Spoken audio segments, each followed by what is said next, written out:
Hello, everyone, and welcome to our English Zen lesson.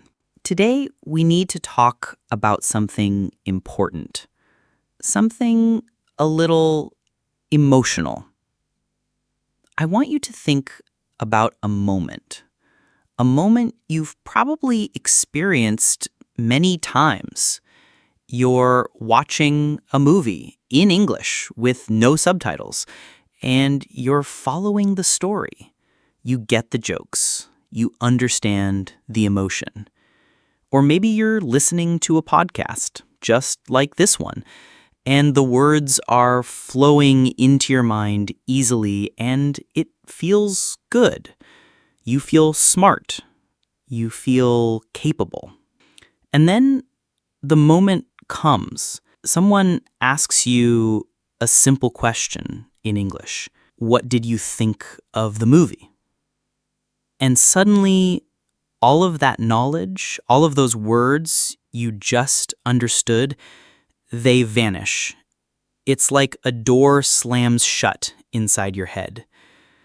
Your heart beats a little faster. You search for the grammar rules. You try to translate the perfect sentence from your native language, but it's too slow. The moment passes, and you're left with that heavy, frustrating feeling, the feeling of being trapped behind a wall of silence. If you have ever felt this, if you've ever thought to yourself, I can understand English, but I can't speak it, then this lesson is for you. And I want you to know two things. First, you are not alone. And second, it is not your fault.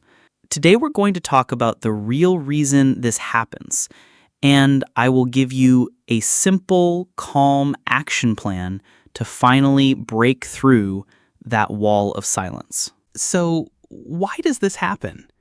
Why is there such a big gap between our understanding and our ability to speak? The reason is surprisingly simple. We have been training the wrong muscle. Imagine you want to become a great basketball player. So you watch every game on TV, you study the players, you learn all the rules, you understand the strategy perfectly. You are a basketball genius, but you never actually go to the court and practice shooting the ball.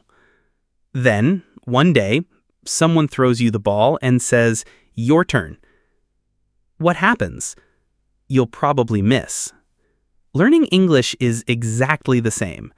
Listening and reading are passive skills.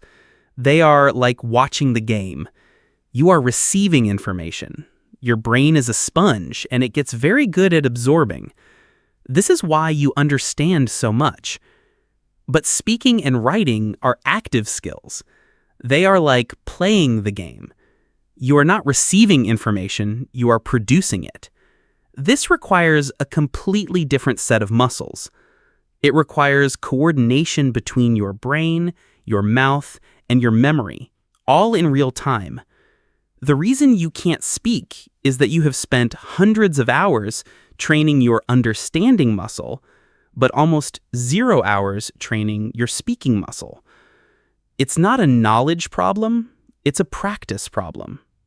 We need to move from being a passive spectator to an active player. So, how do we train the speaking muscle, especially if we are learning by ourselves?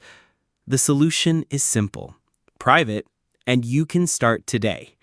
The goal is to create a low-pressure habit of speaking English out loud every single day.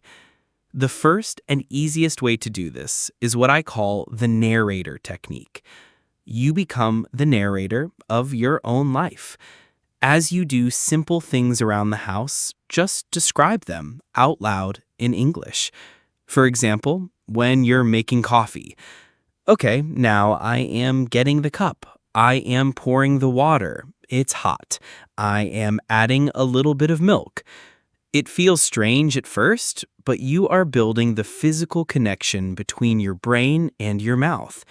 You are making the act of speaking a normal daily event. The second method is shadowing. This is an incredibly powerful technique.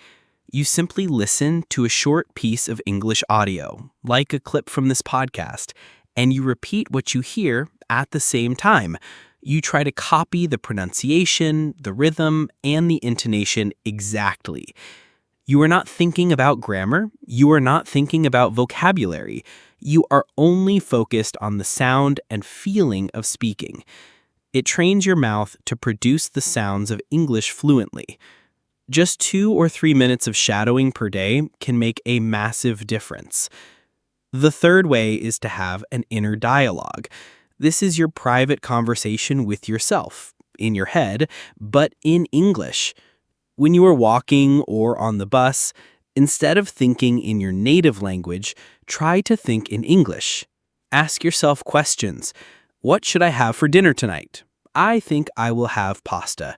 Or make observations. That building is very tall. The weather is nice today.